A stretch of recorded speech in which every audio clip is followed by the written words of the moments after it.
Welcome to The Critique. Today I am bringing another episode of AFUA Rose the Manslayer and her moist male supporters. So AFUA speaks, I would like your opinion on this video. You seem to point fingers at men as being the problem. But have you considered what this man is saying about Jamaican women and telling lies about who the father is? Why do you not discuss this on your next show? Oh my, this will be against your agenda. For your information, it is all relevant. You notice me have a jacket? Eh? You notice my jacket? Yeah? Purple. Yeah? Jacket.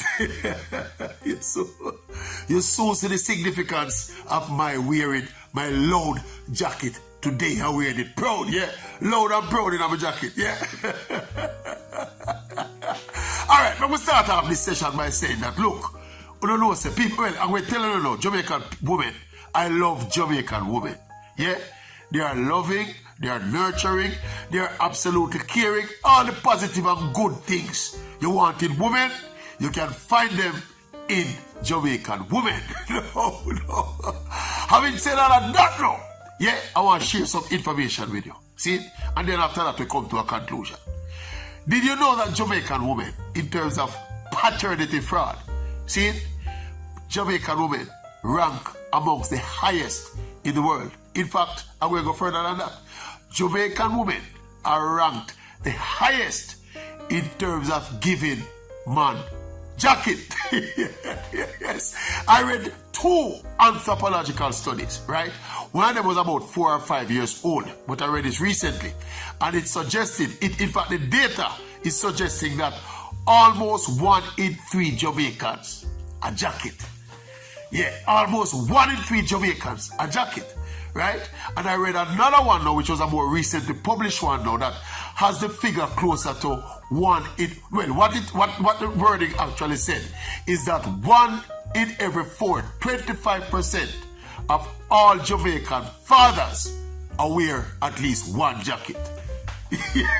Yes, yeah. There's another data.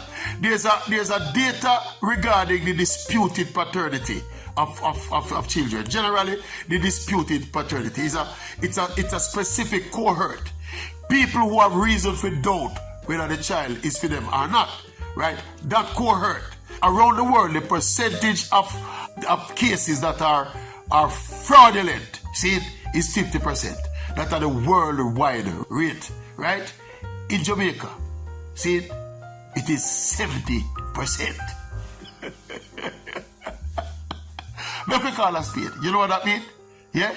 Jamaican women are the most skillfully deceitful women in the entire world. Yes. I mean, I find hard to reconcile this, you know, against growing up in a Jamaican society, where it was drilled into our head that it is the men, the Jamaican men, are the worthless, promiscuous, wicked species, you know.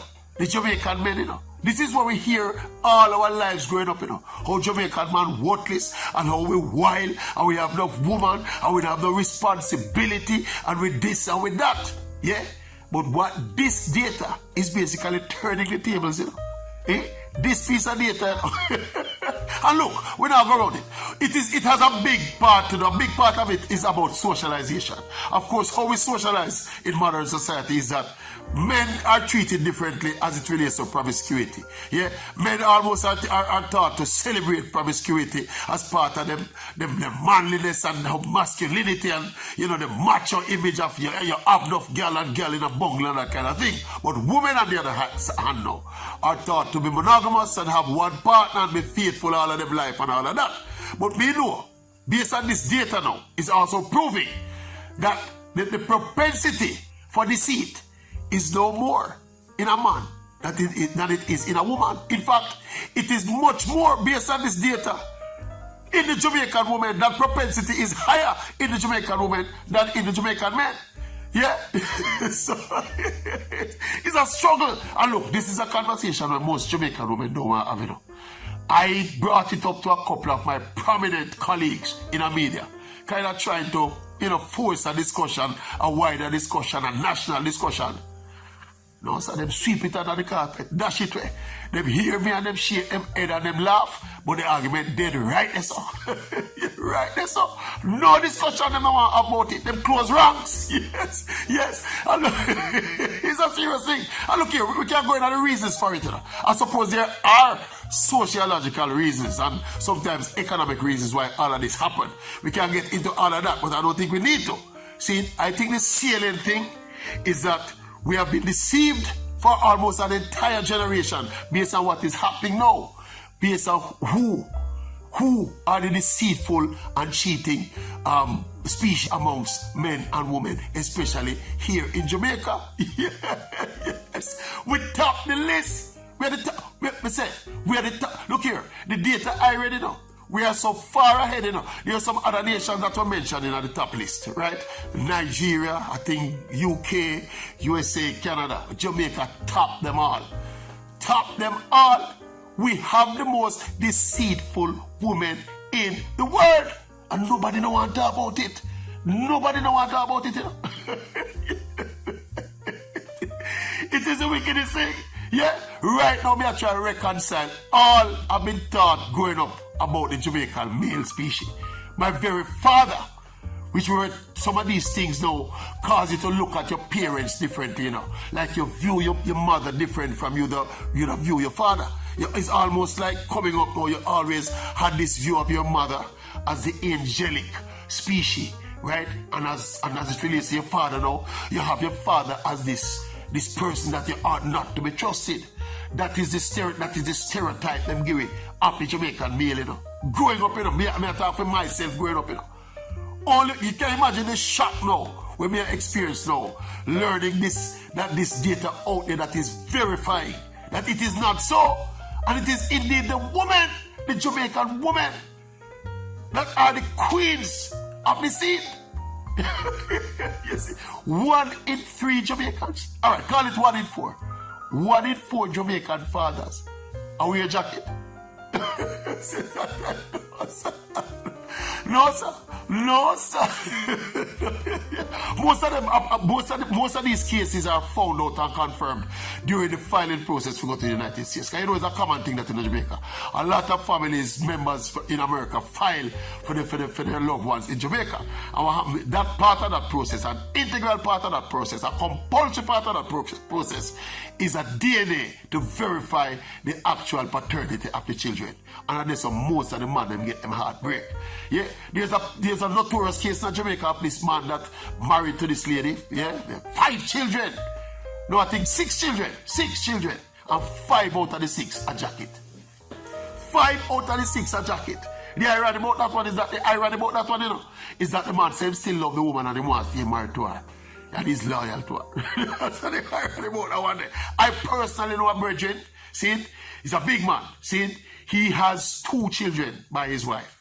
Married for many years, and it so happened that the thing reached a position now where they were filed for the children now. See, his son was like 24. We're no longer children anymore, you know, adults. The son is like 24 and the daughter is like 18. And during the filing process, the man realized that none of the 2 picked them on a feed. Eh? People want to say, eh? This is a reality we're facing. You know? This is a reality we have to face, and at some point, we have to have a discussion about it. Eh? But as we said here, I've raised it to many prominent Jamaican women, some of them in media, some of them in law. They don't want to talk about it. They don't want to talk about it. They want to resign the conversation to cussing man as dirty and worthless. Jamaican man as dirty and worthless. But they don't want to discuss this data. This data here is louder than the bell we are ringing for the church top, you know. But they don't want to talk about it. So people, I am left with no option than to just posit the conclusion. And this is clear for everybody to see. Assuming that this data is true. See, I have no reason to believe that it's not true, because I've read it from more than one sources. See, especially the one about a disputed paternity. Our rate is 70%. The worldwide rate is 50%. So that's 20% up on the international rate. See, woman they get 20% more jacket than the international than the rate is internationally. And of course, giving jacket, you know, is not illegal, you know. It's not illegal.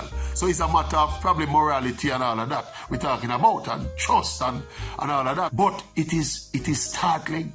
It is startling. Yeah. Can you imagine if the shoe was on the other foot? Or the woman folk would have beat us Jamaican men. So I'm going to leave it right there, some people. But remember, based on what we discussed here today, right? The conclusion of this conversation is that Jamaican women are the most skillful and deceitful women in the entire world. Think about it. The entire world. The same Jamaican woman where we love and trust and adore. That beautiful specimen, that Jamaican woman, the same Jamaican woman is the most skillfully deceitful in the entire world.